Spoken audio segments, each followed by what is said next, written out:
આપણે ઘટતા જઈએ છીએ, આપણામાં વિભાજન છે, ખ્રિસ્તીઓની સંખ્યા વધતી જાય છે, વસ્તી વધતી જાય છે. મુસલમાનો વળી એક જુદો વિષય છે.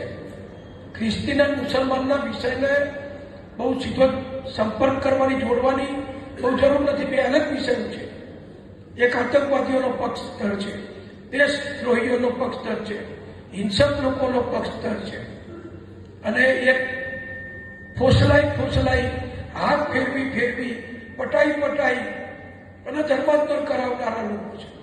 બેનું લક્ષ્ય તો એક જ છે કે હિન્દુઓ ઓછા કરવા, હિન્દુ ધર્મ ઉપર આપણે વર્ચસ્વ જમાવવું. આ વર્ચસ્વ જમાવવા ક્રિશ્ચિયન મિશનરી એ બહુ સિફતપૂર્વક, બહુ સલુકાઈથી એ ધર્મ પરિવર્તનનું કામ કરે છે. કપડાં આપે, ભણાવે, દવાખાનું કરે, નિશાળ કરે, હોસ્ટેલો કરે, અને પેલા લોકો એમની રીતે હિંસક રીતે એક જ વાત કરી એમનું કામ કરે છે.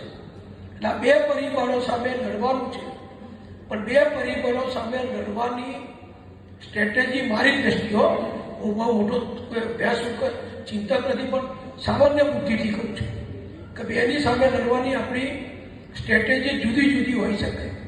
એકની સામે એના જેવું સેવાકીય કામ, એના જેવું શિક્ષણનું કામ, એના જેવું શાળાઓનું કામ એ કરીને આપણા લોકોને આપણામાં જાળો બને છે. બીજાની જોડે તો બીજાની સામે આપણે વ્યક્તિગત નાગરિક તરીકે તો બહુ ના કરી શકીએ. એ સરકારનું કામ છે, સંરક્ષણ દળોનું કામ છે. અને અત્યારે આપણી ભાજપની સરકાર આવ્યા પછી દિલ્હીમાં બહુ બેખૂબી રીતે બધું ચાલી રહ્યું છે. તમે જુઓ નક્સલવાદ એ નાની વાત નથી.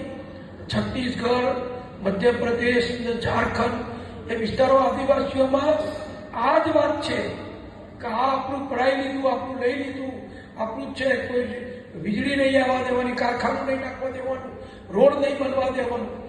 અને નક્સલવાદ એ ડાબેરીઓ. નક્સલવાદ એટલે ડાબેરીઓ, સામ્યવાદીઓ એ જુદા નથી.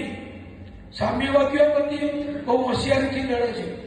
પશ્ચિમ બંગાળમાં 25 વર્ષ સામ્યવાદી રાજ સરકાર ચાલી, વિચારી લો તમે, 25 વર્ષ સુધી. અને વીપી સિંહના એવા બધાના સમયમાં તો સામ્યવાદીઓ ભારત સરકારના મંત્રી હતા, એક તો સ્પીકર બન્યા હતા સોમનાથ ચેટર્જી. એટલે આ બધું ઘણો ક્ષેત્રમાં લડવાનું છે.